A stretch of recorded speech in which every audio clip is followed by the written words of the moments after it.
Eagle team 2.5 సంవత్సరాలల్లో Revanth Reddy నిజంగానే ఒక ఖతర్నాక్ ఏమైనా పని చేసిండు అని అంటే అది ఈగల్ టీం ఫ్రెండ్స్.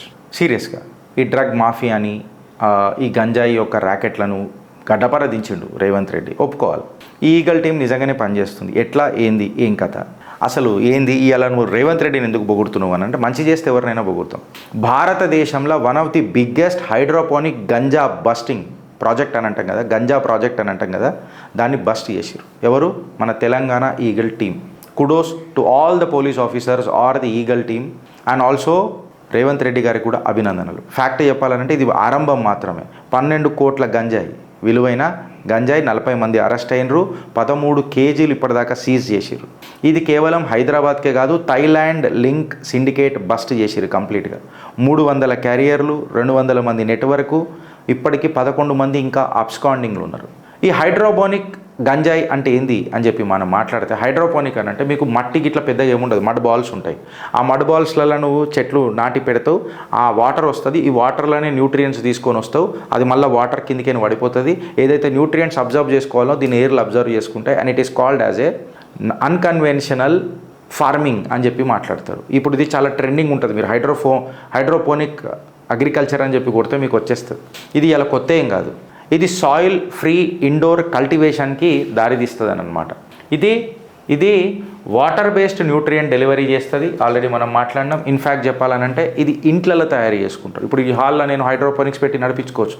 మళ్ళీ గిరీష్ సూర్యుడు కావాలి కదా, సోలార్ ఎనర్జీ రావాలి కదా, ఫోటోసింథసిస్ అనేది ఒకటి ఉంటుంది కదా అని చెప్పి మనం మాట్లాడితే, మనం యూజ్ చేసే ఒక లైట్స్ని బట్టి టెంపరేచర్ కంట్రోల్ చేసి హ్యూమిడిటీని కంట్రోల్డ్ పొజిషన్లో తీసుకొని వచ్చి ఈ ప్లాంటేషన్ చేస్తాం మనం హైడ్రోపోనిక్లో. కన్సర్న్ ఏందని అంటే ఇక్కడ వచ్చే ప్రోడక్ట్ ఏదైతే ఉంటుంది కదా, చాలా ప్రీమియం ప్రోడక్ట్ వస్తుంది. ఎందుకనంటే సన్లైట్ ఎంత ఉండాలో నువ్వు డిసైడ్ చేస్తున్నావు, టెంపరేచర్ ఎంత ఉండాలో నువ్వు డిసైడ్ చేస్తున్నావు, ఎంత వాటరు ఎంత న్యూట్రియంట్స్ ఉండాలో డిసైడ్ చేస్తున్నావు. సో ఇది నిజంగా కరెక్ట్గా చెప్పాలంటే ఒక టెస్ట్ ట్యూబ్ బేబీ లాంటిది. సో ఆబ్వియస్గా నేనేమన్నా మట్టి ఉండదు, ఇట్లా మడ్ బాల్స్ ఉంటాయి. ఈ వాటర్ల నుంచే కంప్లీట్లో నుంచి న్యూట్రియంట్స్ నుంచి నువ్వు ఇంజెక్ట్ చేస్తావు, అది ప్లాంట్ తీసుకుంటుంది. సో ఆబ్వియస్గా నువ్వు న్యూట్రిషన్స్ మొత్తం ఇచ్చినప్పుడు ఈ ప్లాంట్ అనేది ప్రీమియం వస్తుందా రాదా? అయితే ఇప్పుడు ప్రాబ్లం ఏమవుతుందనంటే ఎవడు వండిస్తుండు, ఎట్లా వండిస్తుండు, ఏం కథ అనేది ఎవడికి పెద్దగా తెలియదు. ఇంట్లో ఏముంటుంది, మామూలు చెట్ల లెక్క మనం అనుకుంటాం. ఇంత క్రిమినల్ యాటిట్యూడ్ ఉంటుందని మనం అనుకోం కదా. ఇది ఒక ఆర్గనైజ్డ్ సప్లై చైన్ అయిపోయి హైలీ పొటెన్షియల్ రిస్క్ అయిపోయింది అని చెప్పి మనం మాట్లాడుతున్నారు. ఏ రకంగా, ఎట్లా అని చెప్పి మనం మాట్లాడితే, ఈ కంట్రోల్డ్ స్టేట్లలో వచ్చిన ప్రోడక్ట్ ఏదైతే ఉంది కదా ఫ్రెండ్స్, దీన్ని ప్రీమియం వీడ్ అని అంటారు. అంటే కంట్రోల్డ్ ఎన్విరాన్మెంట్లో ప్రొడ్యూస్ అవుతుంది కాబట్టి దీని క్వాలిటీ సూపర్ వచ్చినప్పుడు దీని రేట్ కూడా ప్రీమియం ఉంటుంది. సో ఇది ప్రీమియం అని చెప్పి మాట్లాడుతున్నారు. దీన్ని ఏమని పిలుస్తారు అని చెప్పి మనం మాట్లాడితే ఓజీ కుష్ అని అంటారంట, ఓజీ వీడ్ అని అంటారంట, ఓషన్ గ్రోత్ అని అంటారంట, హైడ్రో వీడ్ అంటారంట, హైడ్రో గంజా అంటారంట, ప్రీమియం వీడ్ అంటారంట. దీన్ని టార్గెట్ మార్కెట్స్ ఏమేమి పెట్టిరు అని అంటే ఎలైట్ అర్బన్ యూజర్స్ ఎవరెవరైతే ఉంటారో, elite urban users city based పాపులేషన్కి దీన్ని ప్రమోట్ చేయడానికి ప్రయత్నం చేస్తారు. దీన్ని ఎట్లా అమ్ముతారు అని అంటే ఒక పేపర్ని చింపి రోల్ చేసి టొబాకోతో మిక్స్ చేసి కొట్టిపిస్తారంట. ఇది ఎక్కడెక్కడ వాడుతున్నారు అని చెప్పి మనం మాట్లాడితే పేపర్లలో యూజ్ చేసి ఒకటి వాడతారు, ఇంకొకటి ఈ హుక్కా బార్లలో కూడా దీన్ని వాడుతున్నారు, వాటర్ పైప్స్లలో యూజ్ చేసి కూడా మాట్లాడుతున్నారు. ఎక్స్పీరియన్స్డ్ యూజర్స్ హుక్కాలు కొడతారు అని చెప్పి మాట్లాడుతున్నారు. ఇంకొకటి మనం వైబ్జో అనేదో అంటారు, ఇది ఈ సిగరెట్స్ అనేదో మాట్లాడతారు. ఈడ కూడా వేపరైజ్ల రూపంలో దీన్ని అర్బన్ డిస్క్రీట్ యూజ్ చేస్తున్నారు. ఇది ఏడికైనా మొదలైంది గిరీష్ అని చెప్పి మనం అందరం మాట్లాడితే, థైలాండ్ దీని యాక్చువల్ ఒరిజినల్ హబ్. June 9, 2022కి థైలాండ్ ఏం చేసిందని అంటే ఒక డిస్పెన్సరీ స్ప్రెడ్ చేసింది అక్రాస్ బ్యాంకాక్, పుకేత్, పటయా ఇంకా చియాంగ్ మై దగ్గర. పబ్లిక్ కంప్లైంట్లు బాగా వచ్చినాయి. ఏందనంటే స్మోకింగ్ ఎక్కువ వస్తుంది, అండర్ ఏజ్ యూజులు చేస్తుర్రు, అన్లైసెన్స్డ్ సెల్లర్లు బాగా అయిపోయినరు అని చెప్పి మనం మాట్లాడితే, దాని తర్వాత స్మగ్లింగ్ కేసులు ఇంటర్నేషనల్ నెట్వర్క్ల ద్వారా మొదలైనవి అని అనేది ఒక ఆరోపణ. June 26, 2025కి థైలాండ్లో టైటర్ కంట్రోల్స్ పెట్టిరు ఫ్రెండ్స్. ఎట్లా అనంటే ఈ క్యానబిస్ ఫ్లవర్స్ ఎవరైతే ఉంటారో చూడు, దాన్ని ఒక కంట్రోల్డ్ హబ్ లాగా తీసుకొని వచ్చి PT-33 prescription required licensed Thai practitioner అనేటోడు ఒకటి ఉండాలి. దీన్ని మనం చేయాలనంటే 7,297 ఆఫ్ 18,433 షాప్స్ని బంద్ చేసిండ్రు. టోటల్గా 18,433 షాప్స్ ఉంటే అందులో నుంచి 7,297ని ఆపేసిండ్రు. అంటే లీగల్గా ఒక విండో క్రియేట్ చేసిన సప్లైని క్రాక్ డౌన్ చేసింది. కొన్ని షాపులు పోయిన తర్వాత, సప్లయర్లు తక్కువ ఉన్న తర్వాత ఈ ప్రోడక్ట్కి డిమాండ్ పెరుగుతుందా పెరగదా, ప్రాఫిట్ సంపాదించుడు మొదలెట్టినరు ఎవరెవరైతే ఈ ఛానల్ని లీగలైజ్ చేసినారు. ఈడికి ఆగిపోయిందా? ఈడికి ఆగలే. ఇప్పుడు మన ఈగల్ ఫోర్స్ రంగంలోకి దిగుతుంది. ఈగల్ ఫోర్స్ ఏం చేసిందని అంటే, తెలంగాణ యొక్క elite drug control enforcement group ఏం చేసింది, తెలంగాణ గవర్నమెంట్ జూన్ 2025లో దీన్ని లాంచ్ చేసినప్పుడు international day against drug abuse రోజు దీన్ని లాంచ్ చేసినారు. ఇలా సుమారు 200 మంది బలగాలు, రక్షక బలగాలు, పోలీసులు పనిచేస్తున్నారని చెప్పి ఒకటి తెలిసింది. ఇది కస్టమ్స్తో, ఎన్సీబీతో, నార్కోటిక్స్ బ్యూరోతో, Delhi police, crime branch, Noida, Gwalior, Visakhapatnam and Mumbai యూనిట్స్తో చేతులు కలిపి పనిచేస్తున్నారు. ఈడికి ఆగిపోయిందా? లేడికి ఆగలే. అసలైన సిసలైన సిండికేట్ ఏడ గిరీష్ అని అంటే దీని కింగ్ పిన్ ఎవరు అంటే ద కేలుస్కర్ సిండికేట్ అని చెప్పి మాట్లాడుతారు. కేలుస్కర్ సిండికేట్ కింగ్ పిన్ ఎవరు అని అంటే హేమంగ్ ప్రమోద్ కేలుస్కర్ ముంబైకి చెందిన వ్యక్తి. ఆయన తమ్ముడు సుధాంశు ప్రమోద్ కేలుస్కర్. ఈ ఫ్యామిలీ కంప్లీట్గా లాంగ్ స్మగ్లింగ్ హిస్టరీ ఉన్నది. ఎక్కడ? ఇండియా ఇంకా అరబ్ కంట్రీలలో ఈ గంజాయి సప్లై హిస్టరీ ఉన్నది. ఫాదర్ ఎవరు అని అంటే ప్రమోద్ బాపు కేలుస్కర్. వీళ్ళందరికీ ఓల్డ్ లింక్ ఎవరు అని అంటే దాల్ అబ్దుల్ భాయ్ సరుద్దీన్ భాయ్ అని చెప్పి మాట్లాడుతున్నారు. ఎక్కడి నుంచి చేస్తారు వీళ్ళంతా? ముంబ్రా పోర్ట్ ఇంకా గుజరాత్ నుంచి కంప్లీట్గా చేస్తారు. ఈ హేమంగ్ ప్రమోద్ కేలుస్కర్ అని ఎవరైతే ఉన్నారో థాయిలాండ్కి 17 సార్లు విజిట్ చేసిండట. ఈ సుధాంశు ఎవరైతే ఉన్నారో ఆయన తమ్ముడు 27 సార్లు థాయిలాండ్కి విజిట్ చేసిరట. హేమంగ్ అరెస్ట్ అయిండు, ప్రమోద్ ఇప్పటికీ అబ్స్కాండింగ్లో ఉన్నాడు. అయితే థాయిలాండ్లో ఒక క్లబ్ ఫామ్ చేసిరు వీళ్ళు. ఆ క్లబ్ పేరే జల్వా క్లబ్. ఒక్క నిమిషం. ఒకటి ఏం పేరు? జల్వా క్లబ్ అని చెప్పి పెట్టిండ్రు. ఇదేం పెట్టిరనంటే దీన్ని ఏం చేసిరంటే మిడ్ 2023లో థాయ్ పార్ట్నర్లతోని పటయాల ఓపెన్ చేసిరు. ఇది ఏం చేసిరంటే ఒక లెజిటిమేట్ అంటే లీగల్గా ఒక నైట్ లైఫ్ క్లబ్ లాగా దీన్ని ముంగటికి తీసుకొని వచ్చారు. ఇందులో ఏం చేసిరు? క్లబ్ లాగా తీసుకొని వచ్చి ఇందులో ఇండియన్ కన్జ్యూమర్లను ఎవరెవరైతే ప్రీమియం హైడ్రోపోనిక్స్లో తయారు చేసిన వీడ్ చేస్తారు చూడు, వాళ్ళని ఐడెంటిఫై చేసి వీళ్లకు కనెక్షన్ ఇప్పించారు. ఎవరితో? సప్లయర్లతో, డ్రగ్ పెడ్లర్లతో. ఇందులో ఎంతోమంది ఫిలిం పర్సనాలిటీలు కూడా ఉన్నారట. ఇప్పటికల్లా పేర్లు బయటికి తీయలే. ఎందుకు తీయలేదో మళ్ళీ ఈగల్ టీమే మాట్లాడాలా, వాళ్ళే చెప్పగలగాల. ఏప్రిల్ 2023 అర్లీ ఏప్రిల్లో కేర్లుస్కర్ ఇంకా సురాజ్ పాల్ ఏం చేశారంటే కోకాపేట్ హైదరాబాద్లో కూడా ఈ Indian version of Jalwa club open చేయడానికి ప్రయత్నం చేశారు. ఏడా? కోకాపేట్లో. ఇప్పుడు జర కల్టివేషన్ ఛాంబర్లకు వద్దాం. ఎట్లా కల్టివేట్ చేస్తారు, ఏమంటారు అని అంటే కల్టివేషన్ ఛాంబర్లకు వస్తే పర్ సైకిల్ 144 ప్లాంట్స్ ప్రొడ్యూస్ అవుతాయి. సంవత్సరానికి ఎన్ని సైకిళ్ళు? 4. ఎన్ని ప్లాంట్స్ కెపాసిటీ అవుతుంది యాన్యువల్గా ఫుల్ కెపాసిటీ చేస్తే? 576 అని చెప్పి మాట్లాడుతుండ్రు. ఎన్ని సంవత్సరాలకు లీజ్ తీసుకుంటారు? 5 సంవత్సరాలకు లీజ్ తీసుకుంటారు. ఏ రకంగా లీజ్ తీసుకుంటారు? ఇప్పుడు నువ్వు తక్కువ క్వాంటిటీలలో ప్రొడ్యూస్ చేసినావు అనుకో, మెడిసిన్స్ కోసం అని అంటావు. ఇప్పుడు నేనేం చేస్తా? నేను ఒక 5 మొక్కలు, ఈడొక 5 మొక్కలు, వాడొక 5 మొక్కలు, ఆడొక 5 మొక్కలు, మీరు ఒక 5 మొక్కలు తయారు చేస్తాం. 5 మొక్కలు దేనికి రానంటే మెడికల్ కోసం, గంజాయి మెడిసిన్స్లలో కూడా వాడతారు. బట్ ఈ 5 అన్ని కలిపిన తర్వాత 100 అయినాయి అనుకో, అది గంజాయి అవుతుంది. మీకు అర్థమవుతుందా? దీన్ని ఏం గైజ్ అని తీసుకున్నారు? ఫస్ట్ మెడికల్ అని అన్నారు. తర్వాత లేటర్ గేమ్కి ఏం చేస్తున్నారు? కమర్షియల్ యూస్కి పోతున్నారు. ఇది ఎక్కడ పాసిబుల్ అవుతుంది అని చెప్పి మాట్లాడితే థాయిలాండ్లో 2022-2025 క్యానబిలిస్ పాలసీ విండోస్ ప్రకారము ఇది నీకు సెట్ అవుతుంది. అంటే నువ్వు ఒకటేసారి తీసుకొస్తే పంచాయతీ. బట్ అదే 10 మంది 10 సార్లు తీసుకొని వస్తే ఈ సిండికేట్ కేలుస్కర్ సిండికేట్ ఈడికేనైంది. జల్వా క్లబ్ ఒకటి మొదలైంది. కోకాపేట్లో పెడదామని అనుకున్నారు. ఇప్పుడు చూసుకొద్దాం. ఈ 300 క్యారియర్ సిస్టమ్ ఏంది అంటే దీన్ని ఎవడు తీసుకుపోతాడు, ఎవడు సప్లై చేస్తాడు, ఆ డ్రగ్ పెడ్లర్లు ఎవరు అననే దాని మీద కూడా చర్చ జరగాల. సుమారు ఎంతమంది ఉన్నారని చెప్పారు ఇప్పటిదాకా? 300 మంది క్యారియర్స్ ఉన్నారు అని చెప్పారు. వీళ్ళకి ఏం చేస్తారనంటే ఈ 300 మందికి థాయిలాండ్ పోతా ఫ్రీగానా? అరే ఆఫర్ వచ్చిందిరా, నన్ను పోమన్నారు, నేను పోతలేను, నువ్వు పోరాదు. థాయిలాండ్ అమ్మమ్మ నేను పోతా. నా దోస్తులు కూడా ఉన్నారు 4. పోరా పో, ఏం కాదు.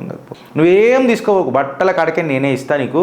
జస్ట్ నీ చెడి బనియన్లు పెట్టుకో, నువ్వు రా, నీ హోటల్ గీటల్ తిండి గిండి అన్నీ నేనే చూసుకుంటా. లాజిస్టిక్స్ కవర్ అయిపోయింది, నీ తిండి కవర్ అయిపోయింది, అంత కవర్ అయిపోయింది. ఇంకా ఉల్టా నీకు పైసలు కూడా ఇస్తాం రా, ఏమన్నా మాకు అక్కడ చిన్న చిన్న పనులు చేసి పెడితే అక్కడ నాకు పనులు బాగా నడుస్తుంటాయి, బిజినెస్ ట్రిప్లు అవుతుంటాయి కదా అని చెప్పి ఈచ్ ట్రిప్కి 20,000 to 40,000 రూపీస్ కూడా పైసలు కూడా ఇచ్చిర్రు అని చెప్పి చెప్తున్నారు. అయితే వీళ్ళకి అందరికీ ఏం చెప్పిర్రు, cannabis is not an offence in India, this is false అని చెప్పి ఒక మెసేజ్ ఇచ్చిండ్రు. ఏమన్నానంటే అరే గంజాయి ఏం అది కాదురా అని చెప్పారు. ఈ అవలగాన్లు వెరిఫై ఇప్పుడు జెన్జీ బ్యాచ్ ఉంటుంది కదా, కాక్రోచ్ కాలం లెక్క, అది చూసుకోకుండా పోయిండ్రు. ఈ రిక్రూట్మెంట్ అంతా ఎక్కడ జరిగింది అని చెప్పి మాట్లాడితే అమ్రెల్లి గుజరాత్ కేంద్రంగా అబ్దుల్ భాయ్ సరుద్దీన్ భాయ్ ఎవరైతే ఉన్నారో చూడు, ఆయన నేతృత్వంలో ఈ రిక్రూట్మెంట్ జరిగేది. ఆయన కంప్లీట్గా ఒక క్లియరింగ్ ఏజెంట్ అనమాట. కస్టమ్స్ బిహేవియర్ ఎట్లా నడుస్తుంది, కన్జ్యూమర్ బిహేవియర్ ఎట్లా నడుస్తుంది, కస్టమ్స్ని ఎట్లా టికి చేపియాలా అని. అయితే కస్టమ్స్ని తప్పించుకోనికే ఏ రకంగా చేస్తుండే అని చెప్పి మనం మాట్లాడితే ఎయిర్పోర్ట్ రొటేషన్ అనమాట. ఎయిర్పోర్ట్ రొటేషన్ ఏమవుతుంది అని అంటే నీ సర్వలైన్స్ సిస్టమ్ని ఛేదిస్తుంది. అంటే నువ్వు ముంబైకి వస్తావు, అహ్మదాబాద్ పోతావు, అహ్మదాబాద్ నుంచి సూరత్ పోతావు, సూరత్ నుంచి మళ్ళీ హైదరాబాద్ వస్తావు, హైదరాబాద్ నుంచి కోల్కత్తా వస్తావు, లేకపోతే మళ్ళీ రిపీట్ చేస్తావు. సో ఇట్లా మల్టిపుల్ పోర్ట్స్ దగ్గరికి యూజ్ చేయగానే ఏమైపోతుంది అని అంటే ఆబ్వియస్గా కస్టమ్స్ యొక్క కాన్సన్ట్రేషన్ అనేది నీ మీద తగ్గుతుంది. దీని మీద వీళ్ళు ఎన్కాష్ చేసుకొని గంజాయి తీసుకొని వచ్చిర్రు లోపలికి. ఇంకా హైలైట్ ఏంది తెలుసా, ఇలా మహిళలను కూడా యూజ్ చేసిర్రు కొన్ని కేసులలో. ఎందుకంటే మహిళలు ఉన్నారు అని అంటే ఫ్యామిలీ కదా అని చెప్పి పోరు కదా. ఇంకా కొంతమంది అయితే మన దుబాయ్ ట్రాన్సిట్ డైరెక్ట్గా రాకుండా ఇండైరెక్ట్గా పోయి కూడా వచ్చిన వాళ్ళు ఉన్నారు ఎంతోమంది. కొంతమంది ఏమో ముంబైలో బయట ల్యాండ్ అయ్యేటోళ్ళు, కొంతమంది ఏమో ముంబైలో ల్యాండ్ అయ్యేటోళ్ళు, స్టాక్ మూవ్మెంట్ చేసేటోళ్ళు. మహిళలను ఎంత వాడాలనో ఈ ప్రాజెక్ట్లో అంత వాడినరు అని అనేది ఈగల్ టీం యొక్క వాదన. కరెక్టే గిరీష్, స్కాన్లో తెలియదా, కుక్కలు కూడా ఉంటాయి కదా స్నిఫర్ డాగ్స్, అట్లెట్లా పాగలు బనాంచిరు గిరీష్ అని చెప్పి మనం మాట్లాడితే ఇప్పుడు మనం అర్థం చేసుకోవాలి. ఇగో ఈ డ్రగ్ని ఎట్లా తీసుకోపోయారట తెలుసా ఫ్రెండ్స్, ఇట్లా టెట్రా ప్యాక్స్ ఉంటాయి చూడు, మన ఇట్లాంటి ప్యాక్స్లలో తీసుకోపోయారట. ఇట్లా చాక్లెట్ ప్యాక్స్ ఉంటాయి కదా, ఇందులో స్పెషలైజ్డ్ ప్యాక్లు చేసి పంపించిరట, క్లోతింగ్లలో పెట్టిరట, టిఫిన్ బాక్స్లలో పెట్టిరట, ఇన్ఫ్యాక్ట్ వ్యాక్యూమ్ సీల్డ్ ప్యాక్లలో పెట్టిరట, ఇట్లా వ్యాక్యూమ్ సీల్డ్ చేసి పెట్టిరట, ట్రాలీ బ్యాగ్లలో పెట్టిరట. సుమారు ఈ నూడుల్ ప్యాక్లల్లో 42.34 kg ఆఫ్ గంజాయి స్మగుల్ చేసిరంటే మీరు నమ్ముతారా?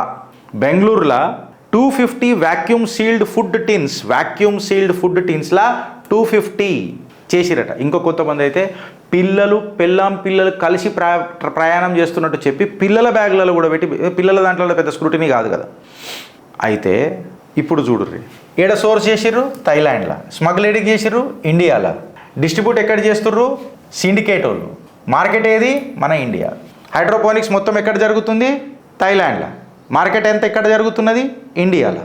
మల్టిపుల్ పోర్ట్స్ యూజ్ చేస్తున్నారు. అంటే ఇప్పుడు కాస్ట్ చూడరు మీరు, కాస్ట్ థైలాండ్లో ఒక థై స్టిక్ మనం తీసుకొని చూస్తే $10 to $15 per గ్రామ్ ఉంటే, అంటే థైలాండ్ ప్రొక్యూర్మెంట్కి 850 to 1700 రూపీస్ పర్ గ్రామ్ ఉన్నది. అదే ప్రీమియంది తీసుకున్న $14 to $20 per గ్రామ్ ఉన్నది ఎక్కడ థైలాండ్లో. భారతదేశానికి వచ్చేసరికి ఎంత అయిపోయింది తెలుసా, అది ఇండియాలో ఎంతకు అమ్ముతున్నారు అని అంటే 30 నుంచి ₹1 కోటి పర్ కేజీ అమ్ముతున్నారు. 30 నుంచి 30 లక్షల నుంచి ₹1 కోటి అమ్ముతున్నారు. ఏడ $14 $20 పర్ గ్రామ్, ఏడ కేజీ 30 లక్షల నుంచి ₹1 కోటి. అంటే నువ్వు అర్థం చేసుకో, అంటే 5x నుంచి 20x దాకా మల్టిప్లై చేసి అమ్ముతున్నారు. ఇక ఇట్లా ప్రాఫిట్ వస్తున్నప్పుడు జెన్జీ అనేది షార్ట్ కట్ మనీలకు అట్రాక్ట్ కాదా చెప్పును. అంటే ఒక 13 kgల గంజాయి ఎంత వాల్యూ అవుతుంది అలా, 12 కోట్లు అంతే కదా, రఫ్లీ అంతే కదా, లేకపోతే ₹1 కోటి. ఈ లెక్కలు పక్కకు పెట్టు, కానీ ఎంత అవుతుంది అన్నది ఒకసారి తీసుకో కదా. పేమెంట్ మొత్తం క్యాష్లలోనే. ఈగల్ టీం ఎట్లా షికారు చేసింది వీళ్ళని అని చెప్పి కూడా ఆలోచించాలి. మిడ్ 2023లో అన్నదమ్ములు ఇద్దరు ట్రాఫిక్లలో ఎంటర్ అవుతారు జల్వా క్లబ్లల్లో. మళ్ళీ అదే 2023లో ఈ కల్టివేషన్ ఫామ్ ఇంకా థైలాండ్ ఛాంబర్తోని లీజ్ తీసుకుంటారు ఇద్దరు అన్నదమ్ములు. ఎవరు, హేమంగ్ ఇంకా ప్రమోద్. 300 క్యారియర్లను అంటే మనుషులను పెట్టి ఎయిర్పోర్ట్లో నుంచి రొటేట్ చేసుకుంటా గంజాయిని తీసుకొని వస్తారు. అర్లీ ఏప్రిల్ 26లో కోకాపేట్ల ఒక డెస్టినేషన్ తీసుకొని వస్తారు. అరే ఇది ఇక్కడ కూడా పెడదాం రాబోయ్ అని. ఏప్రిల్ 7, 2026కి షోదా మోషిన్ బహదూర్ భాయ్ హైదరాబాద్ ఎయిర్పోర్ట్లో 13.2 kg గంజాయితో దొరుకుతాడు. ఏప్రిల్ 8, 2026లో Harsh Prajapati, Sandeep Vaswani alias Rahul Jain bus route ద్వారా ముంబైకి వస్తుంటే 12.7 kgలు రికవర్ అవుతుంది. ఏప్రిల్ 8 ఆన్వర్డ్ నుంచి ఇంట్రాగేషన్స్ గట్టిగా ట్రిగర్ అవుతాయి, ఇంకా అరెస్టులు మొదలవుతాయి. ఏప్రిల్ నుంచి జూన్ 2026 వరకు ఈ ఆపరేషన్ ఎక్స్పాండ్ అవుతుంది. ఈ ఆపరేషన్ అరెస్ట్ల ఆపరేషన్ మొదలవుతుంది. జూన్ 4, 2026కి ఈగిల్ టీమ్ అనౌన్స్ చేస్తుంది ఏమనని, 40 అరెస్టులు, 13 కేజీల సీజ్, 11 మంది ఆబ్స్కాండింగ్ అని చెప్పి చెప్తుంది. వీడికి ఆగలే, అసలైన సిసలైన మజా ఇప్పుడున్నది. ఏంది తెలుసా, ఎక్కడెక్కడ స్మగ్లింగ్ చేసిరు గిరీష్ అని అంటే, అమృత్సర్ 23 కేజీలు, ఓకే, ముంబై 64 కేజీలు, ముంబై 42 కేజీలు ఫుడ్ ప్యాకెట్ల ద్వారా, బెంగళూరు 44 కేజీలు ఫ్యామిలీని పెట్టి మరీ స్మగుల్ చేసిరు. 94 కేజీలు, సారీ 44 94 కేజీలు. హైదరాబాద్కి వస్తే రాజీవ్ గాంధీ ఇంటర్నేషనల్ ఎయిర్పోర్ట్లో 400 కేజీలు ఒక ఉమెన్ ప్యాసింజర్ నుంచి దుబాయ్ రూట్ నుంచి తీసుకొని వచ్చారు, 40 కోట్ల విలువ. హైదరాబాద్లోనే మళ్ళా 27.15 కేజీ 9.5 కోట్ల విలువ. హైదరాబాద్లో మరొకసారి 8.7 కేజీస్ 3 కోట్ల విలువ. మళ్ళా హైదరాబాద్ కస్టమ్స్ నిన్న కాక మొన్న జనవరిలో కూడా 14 కేజీస్ సీజ్ చేసింది. బెంగళూరులో 37 కేజీలు సీజ్ చేసింది. మన చెన్నైలో కూడా 28 కేజీలు సీజ్ చేసింది. ఇంకా కరెక్ట్గా చెప్పాలా అని చెప్పి మాట్లాడితే 10 మేజర్ లొకేషన్లు, సిగ్నిఫికెంట్ సీజర్లు 10, 600 కేజీలకు పైన సీజ్ చేసిండ్రు. సుమారు 100 కోట్ల గంజాయి ఇవాళ నార్కాటిక్స్ బ్యూరో దగ్గర ఉన్నది ఫ్రెండ్స్. ఇంకా హైలైట్ మీరు అబ్జర్వ్ చేస్తుర్రా, అమృత్సర్ ఒకటే పాయింట్, ముంబై ఒకటే పాయింట్. ముంబై 2 సార్లు వచ్చింది, ఒకసారి 2 సార్లు. బెంగళూరు ఒకసారి వచ్చింది, 2 సార్లు వచ్చింది. చెన్నై ఒకసారే వచ్చింది. ఇప్పుడు మన హైదరాబాద్ చూడు, 1 2 3 4 సార్లు ఈగల్ టీం ఛేదించింది. ఇవాళ నేను అభినందనలు చెప్పకుండా ఎట్లుంటా, అది కాంగ్రెస్ ప్రభుత్వమైనా ఏ ప్రభుత్వమైనా. మన పోరగాళ్ళ భవిష్యత్ ఇవాళ క్రాక్ డౌన్ చేసిర్రా లేదా నేను ఇవాళ అడుగుతున్నా ఫ్రెండ్స్. ఇవాళ ఈ కేసు ఎందుకు గట్టిగా ఉన్నది అని అంటే, నిజంగా చెప్పాలని అంటే, ఇక్కడ ఓన్ సప్లై ఉన్నది, ఓన్ రిక్రూట్మెంట్ ఛానల్ నడుస్తున్నది, మనీ రిటర్న్ ఛానల్ కరెక్ట్గా నడుస్తున్నది. ఇలా నెక్స్ట్ స్టెప్ ఏముండేనంటే, రియల్ ఎస్టేట్ ఇలా నెక్స్ట్ స్టెప్ ఉండే, కోకాపేట్లకు పోయి ఒక జల్వా క్లబ్బింగ్ తీసుకొద్దామని అన్నది ఒకటి ఉండే. ఇంట్లో ఎవరికి డౌట్ రాకుండా ఏం రాకుండా ఫ్యామిలీలని మహిళలను ఇన్వాల్వ్ చేసిండ్రు. వీళ్ళకు మళ్ళీ ఈ క్లబ్బింగ్ కల్చర్కి పోరాలను అట్రాక్ట్ చేయనికే సెలబ్రిటీ యాంగిల్ని యూజ్ చేసిరు. నేను అందుకే ఈ సెలబ్రిటీ యాంగిల్ అంటేనే నాకు మంట, ఈ మేకప్ ఆర్టిస్టులు అంటేనే నాకు మంట. వీళ్ళ వల్ల దేశానికి ఏం లాభం ఉంటుందో నాకు తెలియదు, కానీ సంఘ విద్రోహ కార్యాలలో మాత్రము ఈ సెలబ్రిటీల పేర్లు ఎందుకు వస్తాయో నాకు అర్థం కాదు.